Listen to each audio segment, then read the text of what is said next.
The Honourable David Parker. Mr Chairman, the Prime Minister was elected following a campaign where he promised that New Zealand would catch up with the fortunes of Australia and that he would close the wage gap. And so at this time it's appropriate to consider what success or otherwise there has been on the part of the Prime Minister through the Department of Prime Minister and Cabinet and the other departments that department oversees in terms of that ambition. Well, the government promised us a step change in the New Zealand economy. That was the other mantra they used. They were going to have a step change in the New Zealand economy, and that was going to cause New Zealand to catch up with Australia. They promised that at the start that this was going to be achieved by 2025, but then, of course, since that date, they've refused to say what is an intermediate step towards that goal. 2025 is 15 years away. By then, very few of the people that are sitting in this Parliament will still be here. The National Party will be long out of government, even in their wildest dreams. They don't really realistically expect to be here for 5 terms in a row. It's never happened previously in New Zealand's history, and given the lamentable performance on economic matters of this government, they're certainly not going to last 5 terms. So how do we judge them as to their performance between now and then? Well, it's very difficult for the public to judge because they won't set out an intermediate goal. So what have they done? What have their step changes been? Well, we've got Bill English in the chair. He was the man who described John Key when he was talking at a National Party conference as hopping from cloud to cloud. And he was actually right in that, because you see what's happened since then. We've had a cycleway that was going to be part of the cure. We've had a 9-day working fortnight that was going to be important. That came to nothing of significance.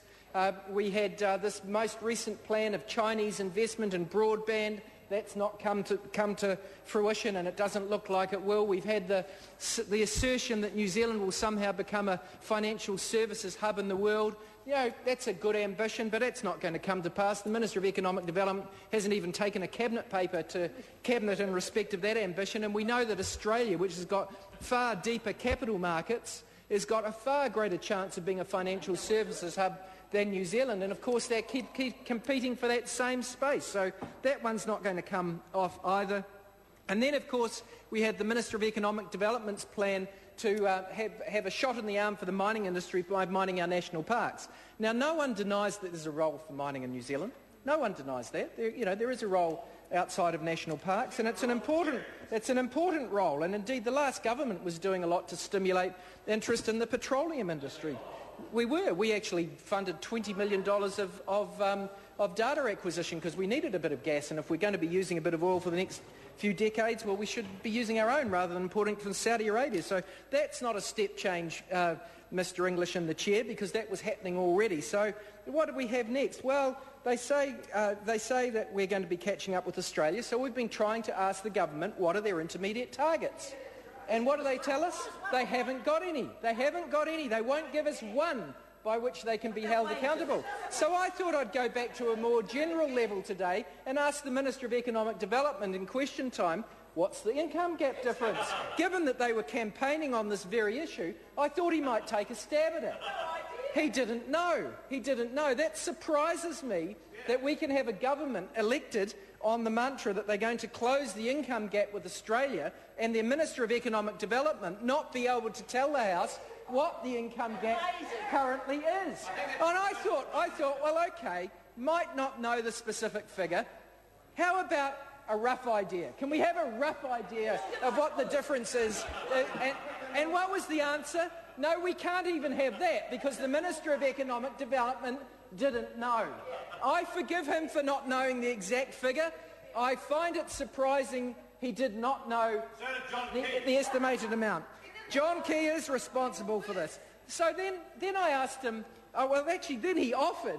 He said, but the gap's getting smaller. So, Mr Brownlee, you can expect some questions on that tomorrow. You can expect some questions on that. Heads up, because I encourage you to do a bit of SWOT, because I'm not sure you're right. How can that be so? In fact, I'm sure you are wrong. And their growth rate has been higher since this government came in. So per capita GDP, which is one measure of income, the per capita GDP gap has increased under the national government. The wage gap has got bigger.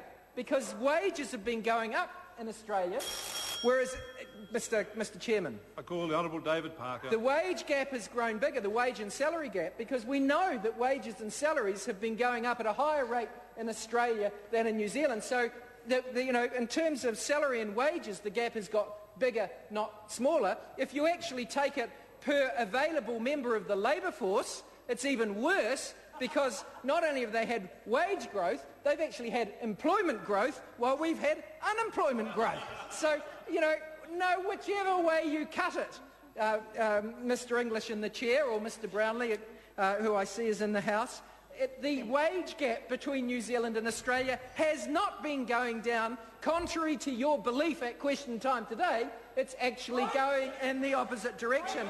And I have to say I am surprised, Mr Brownlee, that you did not know that. And the Prime Minister will know that, or should know that. Well, if the Prime Minister hasn't been advised that, I would say that we shouldn't be voting the Department of Prime Minister and Cabinet any money, because the reality is that this was one of their promises. They were going to close that gap, and it's going in the wrong direction. Can I turn to another area where policy is confused? We've had the Prime Minister at the post-cab conference yesterday saying that they're going to slow down on their review of overseas ownership rules. Just months ago, we had Bill English saying that we needed to make it easier for foreigners to buy assets in New Zealand. And indeed, we had John Key saying proudly that he'd done a deal with the Australians to make it easier for them to invest in assets already. And now they're slowing down. Now, that seems to me a little bit inconsistent with what they were doing earlier. They don't know where to go on this, because they know from Federated Farmers' criticisms and from the wide public opinion and from things that the Labor Party has been saying and that the Greens have been saying, that increased rates of foreign ownership in either infrastructure assets or land is problematic and should not be agreed. It should not be agreed. Rather than making it easier to sell those assets overseas, the Minister should be properly exercising his discretion and not allowing the wholesale sale of our farms to overseas interests. The world has changed in the last couple of years. Credit is not easily available. We ought not to be pricing those assets in a way that is in an international market rather than a local market. Amy Adams said earlier, why are you going to stop those people selling those assets overseas as if that was inherent in their property right? It never has been, Amy Adams. The New Zealand property right in rural land has always been subject to restrictions in the national interest as to whether you should sell them to overseas. That should not be that, and he was not. He was also talking about farmland. He was also talking. Well, Amy Adams, are you now on record as saying that you oppose the sale of farmland? Are you now on record as saying that you oppose the sale of farmland to Crayford Farms to China? Because unless you are, that is hollow talk. The reality is that the world has changed. Point of order. The Honourable Bill English. Mr. Chairman. Order. Points of order be heard in silence. The opposition speakers are continually referring to you, which is not only rude but outside standing orders. The member's right. Members should not draw the chair into the debate. David Parker, please go. The contribution we've heard from the Minister of the Chair. Again, it's about process. There is no substance at all from this government. No substance at all, because they have not got a plan. You know what's the big gap between New Zealand and Australia? It's savings. What has the government done? They've eroded the incentives to savings in New Zealand so that New Zealand is going in the wrong direction on savings incentives at the very time when Australia is improving their rate of savings. This government is without a coherent plan. Look, some of the reforms to the Resource Management Act, we voted for them. We actually thought they were quite sensible. But that's not going to cause an economic step change in New Zealand. There was always exaggeration as to the part that the Resource Management Act had in New Zealand's economic growth, and that is evidenced by the fact that we haven't got some great surge in growth or step change as a consequence from the changes in the RMA. We've got no plan from the government. They're setting up a productivity commission. Our concern is that it's going to be narrowly focused on deregulation rather than wider things. I'm sure that the Productivity Commission in Australia, which they say that it's modelled on, would have opposed the abolition of the R&D tax credit, would have opposed the cuts to KiwiSaver at the time when capital markets have been grown by increased savings in Australia.